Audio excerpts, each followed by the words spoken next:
Hello and welcome back to True Crime Guys podcast. I'm your host, Michael, and I think I brought Andy with me today. There you are, Andy. You didn't even bring me, Michael. You know you drugged me here. Actually, I'm not even going to lie. I came out here in the studio this morning and Andy was already here. Yeah, because the fucking knot is so tight. You didn't even get your sleeping bag up. What the fuck, Andy? Because I can't get my hands free. That explains why you've got nothing done this week. Oh my gosh, but that's all right. That's all right. We're here and now to record a new episode. Speaking of new episodes, our new episode from last week, Murder by Mushrooms. Andy, I think it's the first episode we've ever done where someone was murdered by mushrooms. Well, if you remember correctly, Michael, it was the first time in history this had ever happened to anyone. That's true. A detective from that case stated that, and we have to believe it. Yeah. Listen, man, we heard it on the internet. It's got to be true. No one's ever used mushrooms to kill anybody. Never been a case in history once. But this case, it happened. It's about Katrina and David Fouts. It is a lover spat, if you will. And someone gets a little creative with the mushrooms. Right, yeah. And there's also a third party in there to help. Like I said, it's an interesting case. Like I said, my best piece of advice in that episode is if your significant other ever asks you very suspiciously if you ate the entire thing of that very special thing they made for you, just ask a follow-up question, okay? Just ask a follow-up question. Exactly. I'll tell you who should have asked a few follow-up questions. The assassin that committed the crime in the new Strange and Unexplained episode. There should have been a few follow-up questions. There should have been a few follow-up questions. One of the... It's not funny. Two people died, but it is strange. Yes, it is quite strange. But two women were murdered in the same day, just miles apart, with the exact same name. Yeah, and neither murder was solved. Yeah, like I said, it almost seemed like an episode of Barry. Like it seemed like a situation from Barry to an extent because it did very much. It was seem almost like comical. Wait, it's like you said Mary L. Morris. Oh, fuck. And to be fair, these women did look alike. It's a crazy case, guys. Go check it out. Strange and Unexplained, wherever you listen to podcasts. You can check out that new episode, and the video will be up shortly as well. But also, you can catch all of these episodes, these free episodes of True Crime Guys, as well as episodes of Strange and Unexplained, early, ad-free, and with a little bit of bonus content at patreon.com/truecrimeguys. Okay, so you can check out the link right below the description of this episode. Patreon is the best way to support what we're doing here at True Crime Guys, and we appreciate you very, very much. Also, you can check out new episodes of Strange and Unexplained on YouTube. Make sure you guys subscribe. There's also some older videos of True Crime Guys on there, all kinds of stuff, shorts posted weekly, all kinds of stuff for you on YouTube. So make sure you smash that subscribe button. But today, we are talking about another love triangle, if you will. Yes. A lot of people have a problem with that term. I'll get into it a little bit more. But on the night of May 11th, 2022, a professional cyclist by the name of Anna Moriah Wilson, she went by Mo because she spelled Moriah Moriah. Yeah, that threw me for a while. Yeah, when I kept reading the timeline the first time, for some reason my brain just said Moira, and I was just like, yeah, Moira, Moira, and then I heard it the first time, I was like, Mariah, damn it! God damn it! They went with the alternate spelling. So the first time reading a Harry Potter book, right. But Mo was fatally shot at a friend's home in Austin, Texas, and it was a crime committed out of jealousy, triggered by Wilson's romantic relationship with another pro cyclist named Colin Strickland. Okay, now this was just one brief romantic relationship. They were not dating each other. Mm-hmm. So obviously there's a third party involved in this one too. In today's case, I'm entitling The Truth and Tragedy of Moriah Wilson, which I totally stole from an amazing article about this, entitled just that. And it is the first link you will find below the description of this episode. If you guys want to know more about this case, please check out that article. It's an amazing source, as well as there is a CBS documentary. It's a 48 hours. 48 hours documentary on YouTube about Moriah Wilson as well. So another great source for this case. But Andy, I think we teased it enough. Listen, I'm already keyed up, man. I'm already ready to go. Let's go. Are you ready? I think it's right. You want to do the intro? Can I do the intro? Do the intro, Andy. All right.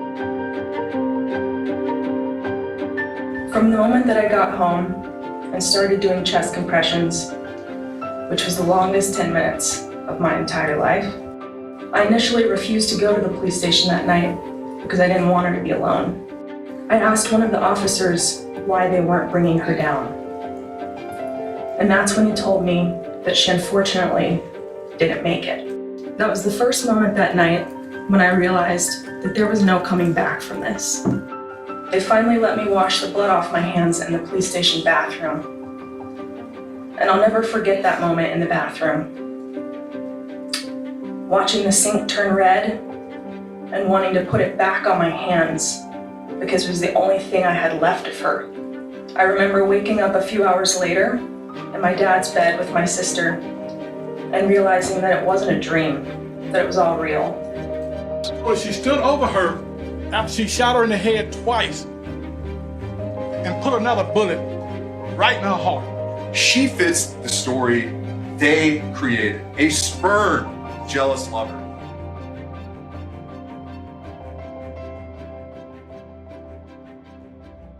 So there's a video, Andy, of Moriah Wilson from August 1st, 2021 at a race called Rooted Vermont. This is a downhill bicycle race.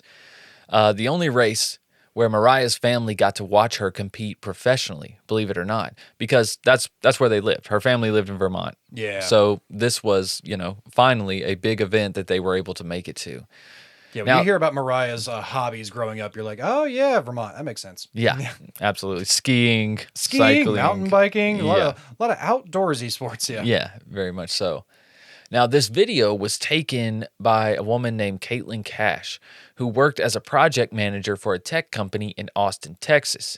But she had recently bought an old inn in East Burke, Vermont, and she was staying there while she was fixing it up. Now, later that day, Cash found Moriah's family cheering along the course, and she talked with them about the video that she took of Mo and realized that they were neighbors back in East Burke. So over the next couple months, as she made trips to the store, this being Cash, she found herself stopping in to chat with Moriah's mother, Karen, who owned a store in town, and even going on bike rides and stacking firewood with Moriah's brother, Matt. So she's getting to know the family really well. It's kind of interesting, right? It's like she took a random video of your daughter and then goes and talks to you, and then you just kind of hit it off, and then next thing you know, she's hanging out with I don't know if maybe she had a thing for Matt or what, but maybe it might just be a close community. Like I said, like it's a smaller area. It might just that cycling. Maybe that's how it is in East Burke, right? Yeah. Maybe you meet somebody, you go cycling with them the next day. I took this video of your kid. You want to go? You want to go have lunch? You want me to help you stack firewood? Yeah. You want to go have lunch? Yeah. I don't know. But in late October, Cash traveled to Bentonville, Arkansas, to do the 53.2-mile Little Sugar race at Big Sugar Gravel. The 103.8-mile Big Sugar was the first race that Moriah, known as Mo, had won, and that night Cash approached her in a crowded bar, and Mo met her eye and gave a friendly wave. "Cash," she said, "I've been looking forward to meeting you." So this is how they met. Obviously, Mo's mom had told her all about Cash, because Cash was a aspiring cyclist. Jesus Christ, 103-mile race, like in a fucking gravel pit, basically. Pretty much. That's a tense race. I mean, it's all types of terrains. But also Big Sugar and Little Sugar. That just sounds like that sounds like two characters from the Honey Boo Boo series. It sounds like two cousins from the Honey Boo Boo series. You are not wrong. We got Big Sugar and Little Sugar. We got Big Sugar and Little Sugar. Little Sugar, come here. Where, Little Sugar? Well, hot damn, you about to be about Big Sugar, ain't you? Oh, man, we got to to start calling you switch Sugar. them names. We got to start calling you Giant Sugar. Little Sugar went on a diet one time. I started calling him Sweet and Low. Fell off the train for a little while. We called him Jumbo Sugar. But within a few weeks, Mo was crashing in Cash's apartment in Austin. And at this time, Mo was winning almost everything every race that she was entering. Big Sugar, Gravel Hugger, Rock Cobbler, you know those old races, Andy. She's winning all of them. That sounds like a weird ice cream flavor at Cold Stone. You got any Gravel Hugger, Rock Cobbler? Because that's about all I eat these days. It sounds like a weird seasonal flavor, but it's probably delicious. But she took second at Leadville and Mid-South. She took first in the Belgian waffle ride by more than a half hour, and first again at Sea Otter. Yeah, I think she's really making a name for herself. You take first by a half hour. It's like she stopped and had lunch. Yeah, she's just waiting for everyone. She's had a picnic at the end of the race. It's a Michael Phelps of biking over here. Seriously. Like the Lance Armstrong of biking over here. Exactly. And in May, she was really Lance Armstrong. Sorry, without the doping, probably. I had to just catch you on that one. Right. But in May, she was preparing for Gravel Locos on May 20th in nearby Hico, Texas. Another race in which she was obviously a favorite. But on the morning of May 12th, Karen Wilson looked up from her garden as a police officer pulled into her driveway. He said her daughter, Anna Moriah Wilson, had been shot and killed in Austin, Texas the night before. Now back in Austin, Cash waited for the phone call from Karen that she knew would come. The previous evening, when she'd returned home from dinner with friends just before 10 p.m., Cash had walked into her apartment and found Mo unresponsive. She was bleeding on the bathroom floor from multiple gunshot wounds. She called 911 and began CPR. Paramedics arrived and they did their best, but Mo was pronounced dead shortly after. Yeah, she had a gunshot wound like from close range directly to the heart. It was almost basically dead on the scene. So it was an ugly crime scene to walk into. Yes, and I think there were 3 gunshot wounds in total. Mm-hmm. But like Andy said, one of them direct hit. Now, in the days that followed, Cash called the police repeatedly, frantically even, looking for any information about the suspects or a motive or anything. And ultimately, Mo's name became connected to a plot that felt completely opposite from the person that she had been, and that was love triangle. Now, the details read like tabloids. On the afternoon of Wednesday, May 11th, Mo went with Colin Strickland, a men's cyclist with whom she'd had a brief romantic relationship. They went for a swim at the City of Austin Deep Eddy Pool and then went to dinner at a nearby restaurant. Strickland dropped her off at Cash's house at around 8:30, then left on his motorcycle. Now this is confirmed because Cash got a notification from her electric door lock that Mo had arrived back at the apartment and unlocked the door at exactly 8:36 p.m. Okay, so she knows Mo got home at that time. And so all this correlates. What Strickland says, what Mo, what Strickland said happened that evening, it correlates with the electronic lock. Yeah, when they said they had a brief romantic relationship, it really was like they were basically started dating for like a week, right? And while at one point while Strickland was on a break from his other girlfriend, right? They went on like a date or two during the week and maybe hooked up. They had a romantic thing going, and then but then it was more or less called off. But she was. From what we could understand from the case, it was more or less like Moriah was actually just texting Strickland, being like, "I just kind of want to know where we're at. Like, what are we doing? Are we friends, or are we going to be dating? Where are we at?" Well, like, it might have been some of that, but I feel like it was more of them two just kind of networking, right? Like, he's the top of the men's cycling world, she's the top of the women's cycling world. They share a major sponsor, a sponsor in Specialized, who makes amazing bikes, if you're not familiar. And so they had great sponsors, they had great futures ahead of them, and I think, why not have a riding partner, someone that you're very familiar with, someone that you trust, you know what I mean? Like, these two could ride together, share sponsorship opportunities, they could network in so many ways. And so I think they both realized, well, it kind of makes sense to stay in touch. Yeah, and be friends and communicate. Yeah, we're in the same circle. Like, exactly. We are going to be at the same events. Even though our relationship is platonic now, I still think we can still work through these types of things. Yeah, like, we're going to still be in, like I said, we're going to be in the same circle a lot of the time. So why not still like network, be friends, make connections, do these things. But, Colin did hide the interactions though. So that kind of leads you to believe, like, it's like, well, if it was just platonic, man, if you're just friends, like, why are you deleting your text messages? Which is something he was doing. He was also changed her name in his phone. It was something else, So just little things like that kind of make you it makes it a little leery. Yeah, he said he blamed that on his very jealous girlfriend, but we will get more into that. Exactly. Now, just 2 minutes after Mo's arrival, security cameras captured footage of a dark-colored SUV driving past the building with a large bike rack on the back.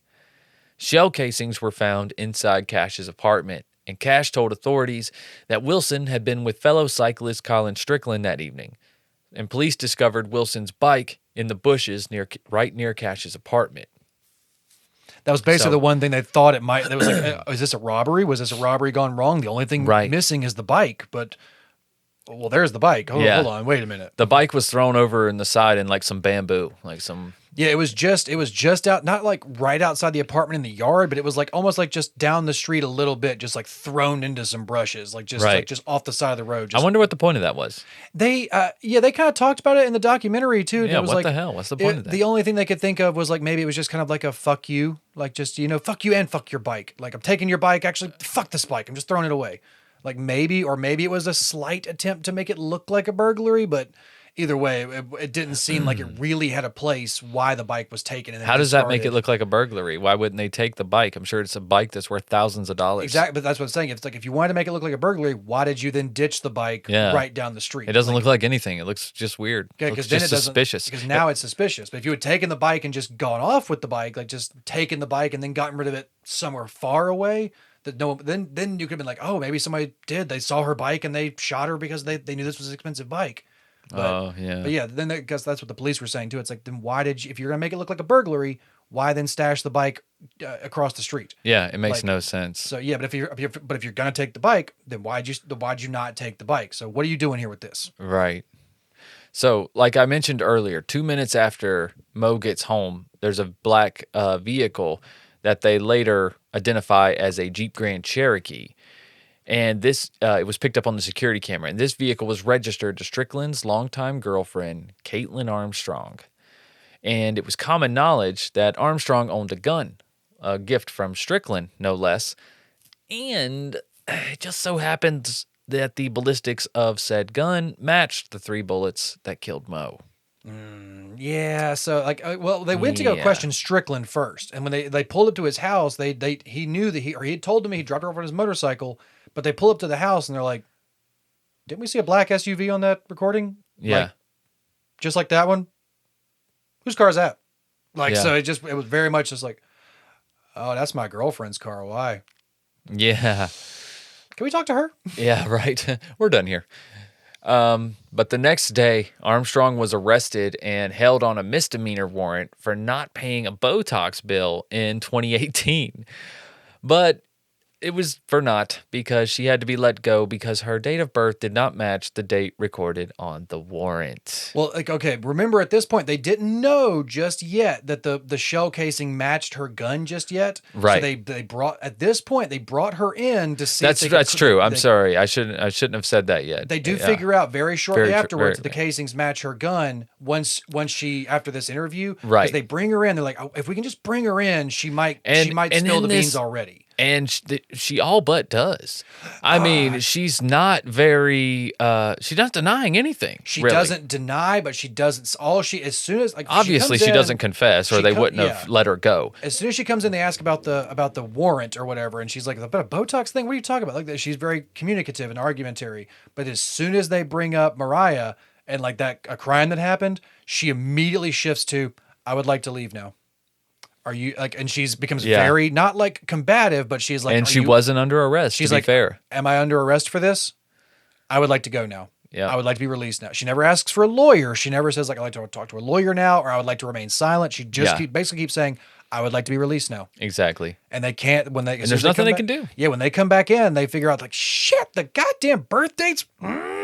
Yeah. So they have to let her go. So it's at this point, they don't have those shell casings that match her gun. Not yet, yeah. So they're just trying to hopefully get her to just rattle her. Maybe get her to spill the beans. But now, unfortunately, she has time to act, right? She knows that they're on to her. And that Friday, Armstrong sold her black Jeep Grand Cherokee at a CarMax in South Austin for $12,200. And on Saturday, she flew out to Austin, caught a connecting flight in Houston, and boarded a Southwest flight to New York's LaGuardia Airport. The very next day, using someone else's passport, Armstrong traveled to Costa Rica, stopping in Jocko Beach before heading to Santa Teresa. She's just having a whole vacation, man. Which is a vacation destination on the Pacific coast. I hear the likes of Tom Brady vacation there. Ooh, that must be fancy. I hear But it dude, is. so that whole section right there, that is a lot of what the 48 Hours documentary is about. Yes. About them And chasing her around, following this. When she goes to New York, it's because she has a sister. Her sister lives in New York. So Mm-hmm. the cops know, they're like, okay, her sister lives in New York. She's going to her sister's house. Right. They get to her sister's house and her sister tells them like, yeah, she came to visit me like out of the blue and just stayed with me for a couple days and said that she was getting a flight back to Austin so I could drop her off at the airport.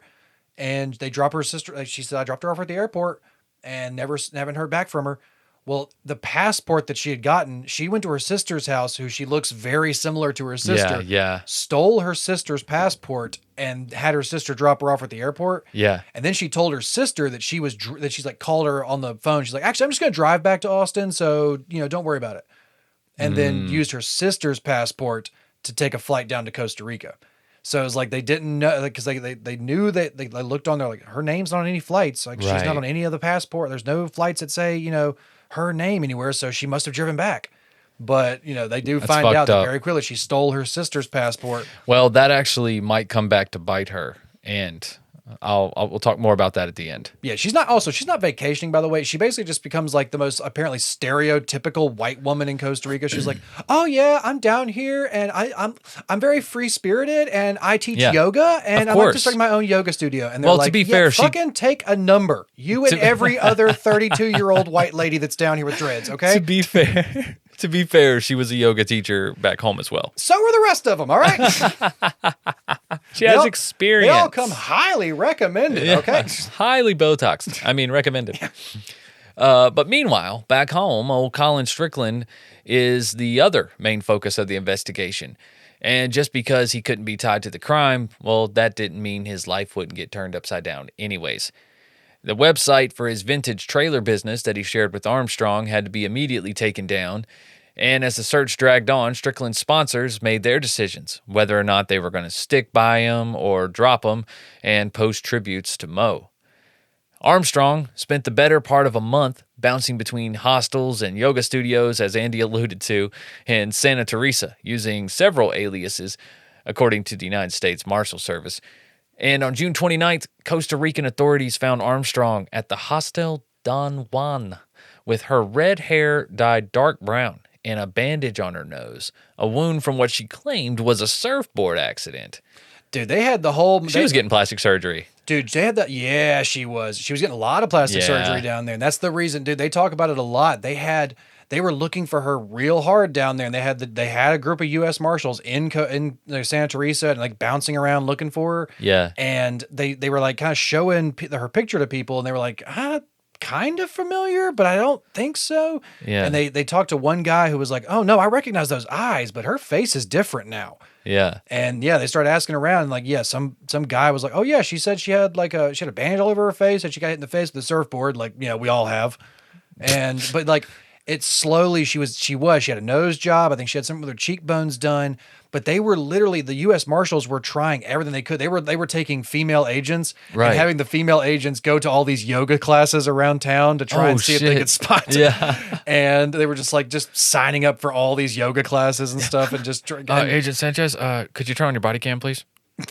Your body cam is not on, ma'am. Could you make sure you leave the body cam on? Could you leave the body cam? But no, they were literally just like saying but then afterwards, even the agents who they had sent into these yoga classes with her picture, they came back and said once they arrested her and they saw what she looked like, they were like, I probably would not have recognized her if I'd been in the class with her.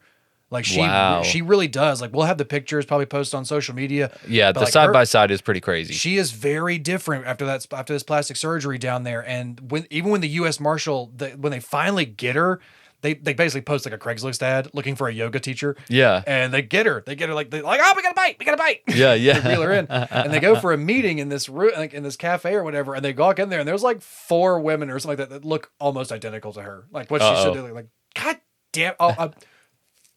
All right, does anybody in here teach yoga? All right, God damn it. They all raise their hand. But no, they literally have to they let her walk up and they're like, and the guy's like, she has a bandage on her face, but maybe. So he walks up and starts speaking Spanish to her. So she has to pull out her translator. And as she keeps getting closer, she like pulls up her phone and he sees like old pictures on her phone. He's like, oh yeah, that's her. Shit. I see the name too. He's like, yeah, it's her. Fuck. All right. All right. Gracias. Gracias. Walks outside. All right. Go in there. It's a bandage one. Yeah. It's the fucking mummy. Right. Right on. So Armstrong was brought to San Jose, where she pretty quickly acknowledged that she was who they were looking for. And she was quickly transferred back to Texas and remains at Travis County Correctional Complex, where she's being held on homicide charges with a $3.5 million bond. And her trial was set for 2023. Oh, well, let's not forget while she was in San Jose that she did make one more escape attempt. She did make an escape attempt. And that one's on film. And God, that is probably one of my favorite escape attempts I've ever seen in prison. Of someone just running and running Go ahead. and just giving up. Break it down so for us, sadly. Andy. Like She ran out of gas, bro. Her stamina bar was all the way down. Like they're trying to transfer her basically, and they're taking her to the doctor real quick just to basically get like a medical checkup. And during the transfer, she tries to make a break for it through the parking lot, and she I don't know why her hands aren't bound, but she is running, but she's not for a yoga teacher. She doesn't have much good cardio, I guess. Like she just starts running, and this rather heavy set female officer chases her down and like just corners her like a fucking like stray cat in the side of the parking lot back to a fence. And she just kind of like tries to juke back and forth a little bit. She's like, oh, damn it. Just gives up. Like you could tell this, like I said, it's a bigger lady who's chased her down. You could just tell that he was just like, oh, fucking come on. Let's fucking do this. Just like, she was like, oh shit, I'm going to get wrecked if I try to get past you. You look like you are just prepared for this. Like, I think you let me go. I think you actually wanted the chase. I think you let me go. Right. I think you just wanted me to get tired first. Right. When they got out of the car, she was like, do I need handcuffs? The cop was like, nah. You're good. No, I'm actually going to turn my back for a second and light this cigarette and give you a good 5-second head start. Put on these AirPods and just kind of drift up. Oh, there you are.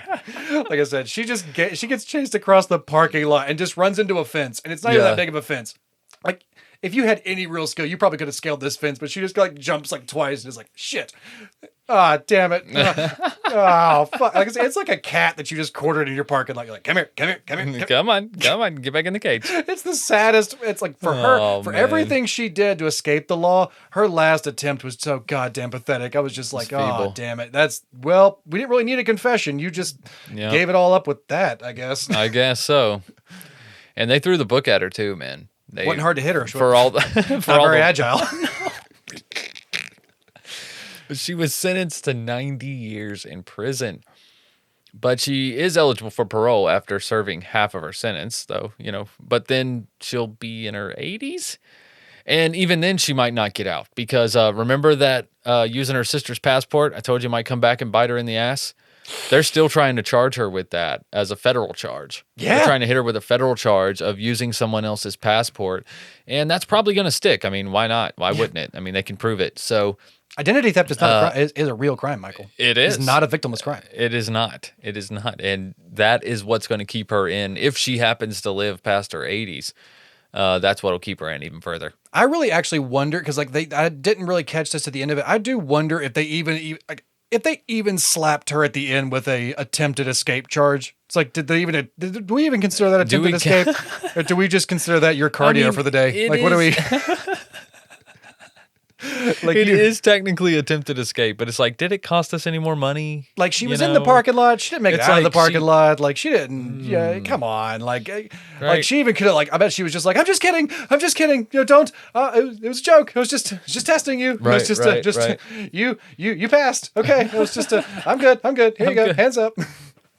I guess so. Like I said, I worked up a sweat though. You guys have anything for that? You guys have anything down here for that? You guys got any oh my Gaia down here? Oh, that would work, Michael. You got any true crime pine? Since I'm a criminal now. Give me some of that beard oil. I'll slip right out of your hands. Come on. That's right. That's how you get away. You get your little true crime pine beard oil. You lather up real good. Just dump it all over your head. And you drop it through the roof like Jeffrey Manchester, and you slide right out the front door. But if you don't have that, you can always hit up Oh My Gaia. Oh My Gaia is an innovative all-natural deodorant, fragrance, and beard oil company specializing in paraben and aluminum-free products. Their innovative line of deodorants inhibit the growth of odor-causing bacteria while still maintaining effectiveness. And at Oh My Gaia, they use only all natural organic ingredients. And there's tons of scents to choose from, even if you don't like pine. There's also vanilla, cherry almond, sandalwood, lavender, lemongrass, Egyptian musk, coconut, dreamsicle, leather, lumberjack, honeysuckle, fireside, bergamot, amber, pear, sweet pea, sailor, and barbershop. And that's just to name a few. It's just to name a few. There's a lot more, Andy. There's a lot more? Damn, let's There go. is. Keep naming. Oh, no, we got time. Let's go. No, go to ohmygaia.com. Check them out for yourself. ohmygaia.com. And make sure while you're there, you use the word creeper when you check out for 15% off your order. That's CREEPER for 15% off your order. ohmygaia.com. ohmygaia.com or at shop_ohmygaia on the Insta. Oh, my Gaia, you do a On good the job gram. with that. Thank you, sir. Thank you very much. Also, don't forget to check out old Patreon, guys. I know we plug it at the beginning, but it is the wheels of this podcast. If you like what we do here, if you ever have, consider giving us a few bucks a month on Patreon, patreon.com/truecrimeguys, where you can be a patron for just $2 a month. Actually, you can be a free patron. I mean, you can't see anything or hear anything, but you could be a patron. Just window shop, they I have guess. free patrons. Yeah. They also have yearly subscriptions. So people who you don't like get hit with a bill every damn month, you can just pay up front for a year. There you go. And you get a 10% discount. Use that tax return, baby. That's right. In June? All right, whatever. You know damn well everyone's tax return's gone, Andy. It's June. Anyways, guys, thanks for listening. All links to everything that we plug is right below the description of this episode. Any and all ads and all of that good stuff. But guys, we appreciate you. Don't forget to subscribe on YouTube. Check out our music on Spotify. Make sure you subscribe on whatever podcast player you're listening on. And I guess we'll see you next week for a new episode. Yeah, absolutely, guys. Keep sending suggestions, too. We love getting some suggestions here in there, too. Send me some suggestions. Sometimes I get tired of looking for cases, man. I get tired of finding all the good ones. I got to do my own research? Fuck that. Seriously. All right, guys. We'll see you next week with a brand new TCG case. All right, until then, keep on creeping. Bye.